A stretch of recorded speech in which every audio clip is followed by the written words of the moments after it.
The Gnomes of Zandavor. It is a game that's been on my shelf for quite a while. I'm not sure, possibly because the fantasy theme doesn't do a lot for me. This artwork was kind of weird on the box. It's a brown box.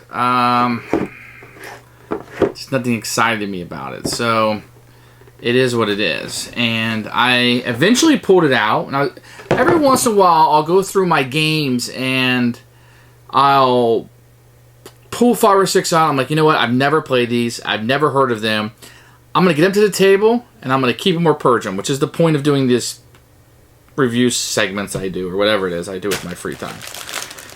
And this was a game that surprised me. I like market games. I had, maybe from the front of this box, I should have known it was going to be a market game. I didn't know anything about it. I don't even know how it got in my collection. But it surprised me, and I didn't expect something this light/good.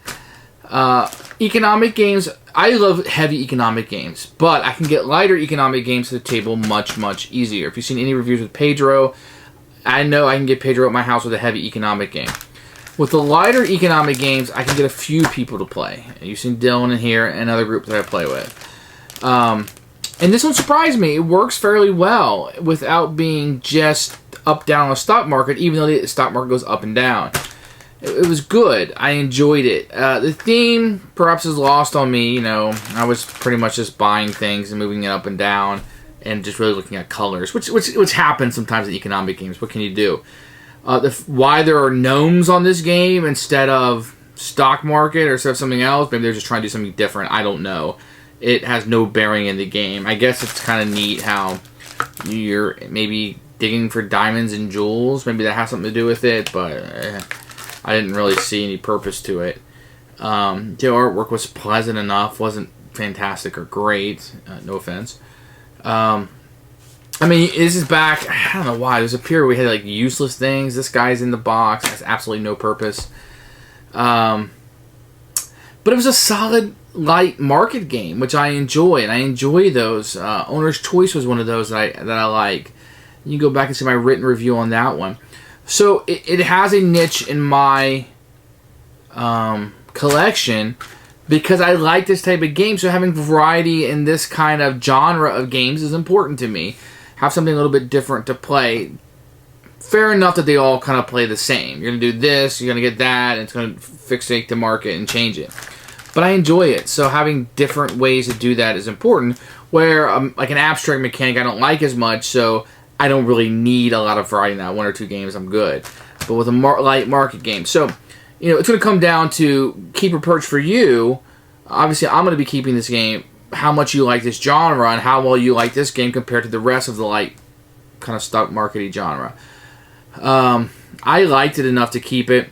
I will be keeping it. The components are good. It's a solid game. But it's nothing that will wow you or you'll think it's fantastic, and nothing too unique in it, if there's anything unique at all, depending on when it came out. But it's a solid game that I enjoyed, and my wife and I enjoyed playing it together. It plays well 2 and plays well with 4. And it may not draw people in from looking at it because at the end of the day it's a spreadsheet, but it will give you something in that lighter category that's hard to see. The decisions aren't tough. They're not overly agonizing, so you're not going to have a lot of analysis paralysis, which is my biggest no-no probably in a game. But there are hard decisions to make, and there are decisions to be made, and all decisions are not necessarily obvious. I think there's a couple different paths to win. Obviously, manipulating that stock market and being able to monopolize on it is very, very important. So, but also getting the cards that allow you to generate more of the goods every round is very important. So, when do you stop generating more and cashing them in? It sometimes can be the question. But if you can get a kind of a good engine going a little bit, it's going to help you. So concentrating on that early, I think, is a valid strategy. Otherwise, Gnomes of Zandavor is a keeper for me. I think that you would enjoy it. Go ahead and give it a try out. As far as I know, it's a very cheap game to be able to reach right now. So you shouldn't have any problems finding it, although it may be out of print for all I know. And Gnomes of Zandavor, keeper. Let's take a look at the components really quickly. What you're going to have here is a market board. And you're going to have these little chits that are going to go up and down on it. You're going to have the gems that you'll be buying. And these come in 4 different colors and a wild. You're going to have 1s and 4s. It's a little confusing. I kept thinking these were 2s. These are 1s. And these are 4s, not 8s. So you're going to have these in 4 different categories. And then you're going to have some wilds too that look like this. So those are wild cards. Your money is going to be cards in different denominations. These little small ones. You can get 10s and 2s and 5s and 1s and 50s and so on. And they'll just look like that. And you'll be using these a lot, so I'm glad they went with cards and not paper money. So this right here is going to be your main board that you're going to see set up during the game. And you're going to have these little chits that you'll be mining for. They'll have victory points, and then one of the 5 colors, including wild cards. And these will be what you're mining for. And they're fairly thick. You're going to have the lighter ones, which will go in the center, and the darker ones will go around. And then over here, you're going to have some jewelry cards that you can buy. And there'll be always 3 of these out, and these are the resources they require. I guess this is a picture representation of what you'll be buying, but the victory points. So this part of the card is the only thing that matters. And then you'll have some of these, what they call artifact cards, which are worth less victory points than the jewelry, still require goods, but they'll give you a power throughout the game. These happen to give you money. These give you money, people do things, extra actions, discount cards, etc. So those are those. And then you're going to have trading cards, which you can have. You can own one of these traders or employ one of these traders at a time, and he'll just let you switch back and forth with different types of goods. So they all look a little bit differently, but this part is the only part that matters. And these are on cards. And as for other components, you're going to have a nice start marker to show first player. You're going to have discount chits or tokens. These are nice cardboard. And you can get these with certain cards. And then you'll have 2 of these little miniature ones, which you only need 1, but they give you 2. And this game is the king of giving you components that you don't need. So you have one of these little guys that will be bouncing around the board. And then finally, you will have probably the most useless component ever. This guy. And he does absolutely nothing. He just stands there. Serves no purpose in the game. And he is huge. There's my hand. And he is, I guess, the guy who checks the market. Because his little thing right here is a representation of this. It's completely ridiculous. I have no idea why it's in the game. But those are the components for Gnomes of Zandavor. And everything is fairly good. I'm happy with it. A little bland, you know, you have just what you need, but it's very functional. So, and you get your little stock market thing here. That's it's just a spreadsheet, but very functional with that. These things are little tiny, and if you don't put it right in the center, you can forget where you put it at sometimes. But that's not a fault of the game. The game probably could have used a player aid. That would have been handy, and something to track the actions. So you have 3 actions per turn. You sometimes can forget, oh yeah, I did this. Did I do that? Okay. So something to track those actions would have been nice. But instead of like maybe that thing, this giant gnome, you could have had something to track the actions. That would have been nice. Otherwise, good job. The rules for Gnomes of Zandavor were very clear to me. It has a nice little setup page. It's in full color. It has an explanation of everything's going to be set up with pictures and the game setup, which is nice. You have all the actions listed, and then how they work will be described next. And then there's a little mining around in the market value. So, you know, when I'm playing the game, when I'm going through each of the areas, I just kind of turn the page until I got the hang of it a little bit to kind of remind me. Now, I personally would like a player aid with this game. They kind of walk me through without having to go through the rule book all the time. That would have been nice. Maybe instead of having this guy that does absolutely nothing, maybe I had a player aid or something. Other than that, I mean, I did I was able to use the rule book, just kind of fumble through it, and okay, this is the next thing. This is how this is going to move up and down. That can get confusing at times, but otherwise, the rule book was good. I did like the explanation of the artifacts and the cards. A player aid would have been nice. I mean, most games are going to need that player aid, and when you don't have it, it's noticeable. Sure, I could print one out, but I'm not a print out guy. I don't print a lot of stuff off the internet for my games. That's not me. I like it to come in the box, so your mileage may vary. Gnomes of Zandavor.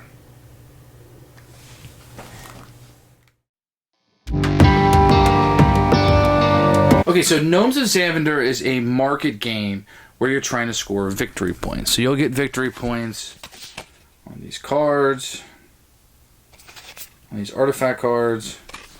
You'll get victory points on jewelry cards. You'll get victory points for your mining tiles. So there's 3 ways to get victory points. But what you're going to mainly score victory points by the manipulation of this market over here. So let me show you how it works. The game is a very simple stock market game, and has a little bit different theme that it's not in the here and now. You're with these gnomes that are digging and driving the prices up of the 4 goods that we have. We have diamonds, I guess rubies, blue, and green. So on your turn, you can always, this is money, you can always spend $1. This is not requiring actions. You can do it, just spend $1. And you can look at any one of these tiles. You can spend as much money as you want. And it kind of helps you know what you're going to be digging for. So you can do that at any time. So what you can do is you can buy 4 of a gemstone. The price will be listed here. You see 3 for that, 4, 4, and this one will be 5. And you can buy up to 4 in a turn. So if you want to buy 4, maybe just get one of these 4 ones. And then you'll pay the price. When you do, the market will go up. Now, the price does not immediately go up. This just signifies that the price possibly or will go up at the end of the round. So I can kind of tell you. So right now, if this was up here, you know that green might be a good thing to buy this round because you're probably more than likely going to be able to sell it for more. I say more than likely. You'll see through the flow of the game how that can be triggered. But there's a pretty good chance that green is going to be worth more next time. Now, it's going to go up 1 despite how many you buy. Whether you buy 1, 2, 3, or 4, it will go up 1. On the reverse, for an action, you can sell. So if you had these 4 reds, you could sell them. You will get the current price, and then the price will go down 1. That means the market is getting more influx of these, so they're not worth as much. You can also, on your action, draw 2 from either the artifact pile or the jewelry pile. Just draw 2 cards, and you keep 1. Now, you don't get the victory points. This just means you can have a max of 1 in your hand, either an artifact or jewelry card, and you're kind of the only one that can build this, okay? So the rest of it, you're going to have, let me see if I can show it over there. You're going to have some face up at all times, 3 of each. Anybody can build those, but the one in your hand, only you can build. So that's an action that you can take, and we honestly didn't utilize that very much. You can buy one of these mining rights tile. Now, this little gnome will be moving around the board each round. So you can only buy where he's currently at, if you can see that, or anywhere in the middle. And the prices are kind of just printed right here. 2 blue and 3 green. 1 blue and 4 green. And that's these, they're referring to these gems. So you can just buy one. Now, if you did a soil sample with the 1 coin, like I said at the beginning, you may know what you're buying. Otherwise, you're just going to buy this and hope for the best. So that will give you 1 wild each turn and 3 victory points. Or, like I said, you can pay a gold and look so you're not blindly buying it. You can also buy one of those items or jewelry and you just pay. They work exactly the same. You just pay the amount top, 2 white, 2 blue, and 1 green. You get a victory point. With the artifacts, you get an action that you can take each round at the bottom. With the jewelry, they're just worth more victory points. But you don't get the extra bonus, if you will. On your turn, you can take one of these trader cards. You can only ever have 1 at a time in front of you. They allow you to switch green for blue or blue for green with an additional action. So it's 1 to take it and have it in front of you. It's a different action to utilize it. Green or blue, you can do it once or twice. And you can do blue to green or green to blue. And there's 1 basically for each different combination you can trade. But you only have 1 of these in front of you at a time.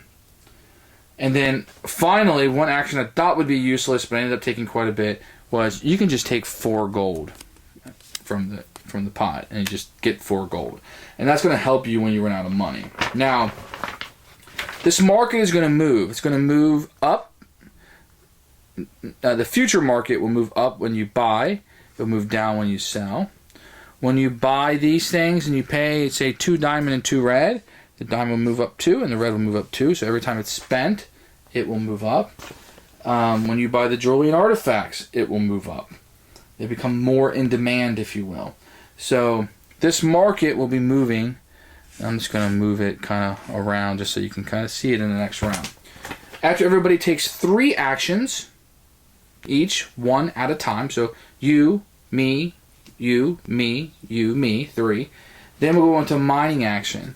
And for each one of these mining tiles that you have, so if you have 1 mining tile that's red, you will get 1 red card for free. If you were to have 2 of the same, you get 1 for the first one and 2 for each additional one. Pretty simple. And then the wild card gets you 1. So if I had a wild card in red and I used the red, this wild card is a red, I would still only get 1, even though normally I would get a second one for the bonus. But it has to be a legit one. It can't be the wild card that you're using. After you do that, all the prices shift. So the prices on the market will shift to where the future market is. And now the prices will either go up or down. And you kind of know where they're going to go, which is nice. So it's not just like this blind luck thing. You know where they're going based on the action of the players. And then finally what will happen,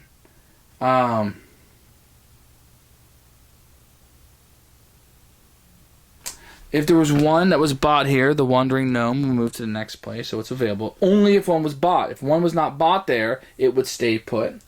Then everybody's going to get a victory point. Let's say green was up here, just keep it easy. Everybody will get gold based on whatever the highest market is. In this case, it's green. It's 8. And then everybody will get their $8, so they'll get paid their money. Everybody gets that money. That's how money gets back into the market, other than the 4 gold and buying and selling. And then you will look, and based on a chart, you will see, since green was the one that paid out, you will see how many green cards people have left in their private stash. If it's 0 to 3, the market doesn't move. It's 4 to 7, it will drop 1. If it's 8 to 11, it would drop 2, and so on and so on. So there's a little bit of a chart that you would look on to see if it moves or not. So, you know, if you're planning out where this will be at based on how many cards. So you don't want to just, I know green's going to go up a lot, so I'm going to hoard a bunch. Well, it's going to come back down if you do that because there's a lot of supply out there. And you just kind of repeat that until somebody gets 20 victory points. And the game is really simple. You have some cards that give you some powers over there. You can choose those to buy, but you're giving up the victory points, kind of, because if you would have used roughly the same amount of goods to buy the jewelry, you would have scored more victory points versus getting the power. So earlier in the game, you're going to want the power. Later in the game, you're going to want the jewelry. So not a whole lot going on. I mean, really just to understand the manipulation of this spreadsheet, of this market right here, will dictate what you're able to do in the game. You know, when to buy, when to sell, based on what you need and what you want to get here. But we had a circumstance where green was like way up here. So I just bought some that I had and I sold them for 15, and then, you know, green ended up falling really far and blue got really high up, and that will dictate what you're able to buy there, or probably what you want to buy. But I mean, if you know blue's really high up there, you want to get one of these mining tiles that are producing blue, because that's a free $15 every round if you were just to go in and sell it. So that can be a really big bonus. And I think that's one of the ways I was able to win. I was able to help drive that blue market up. I was producing these each round, and I was selling them and able to sell for everything, and then buy things that were cheaper, which rose those prices up. But you do it the right timing, you can do fairly well. So that is Gnomes Zandavor.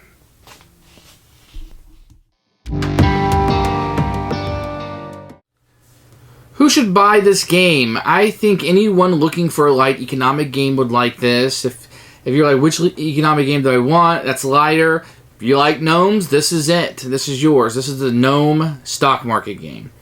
As for other stock market games, I think this is... The problem it's going to have, it's a little bland looking. Lots of browns. Lots of browns. I love brown in this game. Which is a drab color. It's not going to pull out for anyone. So, but if you're wanting to play some heavier economic games, this might not be a bad place to start with. It can play rather quickly if people just kind of take their turn. I don't know that it's the best market game, a light stock market game on the market, but it is a good one. It's a solid one if you can find it at a good price. It does allow you to do things like trade, and you have this decision between these cards generate less victory points for you but give you a power, where these give you more victory points but there's no power. That's always an interesting decision. When do you start getting the heavier victory point ones versus the ones that give you a power? Because as the game continues, those powers become less and less effective and less valuable, where the victory points are always valuable. But and then you have cards that will generate things for you and coins, and it can be very powerful. So it does give you some good decisions on a lighter mass. So you pretty much can, not always, but mostly if you're watching around what's happening, you know how the market is going to move. There's certain rules. Most gamers are not going to digest all those rules before they sit down to play. Maybe the person teaching, but everybody else isn't. So knowing how that market's going to react is going to be very important, and that gives it repeat plays, and how those power cards playing will give it repeat plays. So I don't know that if you're behind by a lot that you're going to come back, but I'm certainly guessing that's possible. But this is a lighter game. I would use this game to bring people into this sort of game and then move on to maybe something heavier, although I enjoy light economic games, so keeper for me.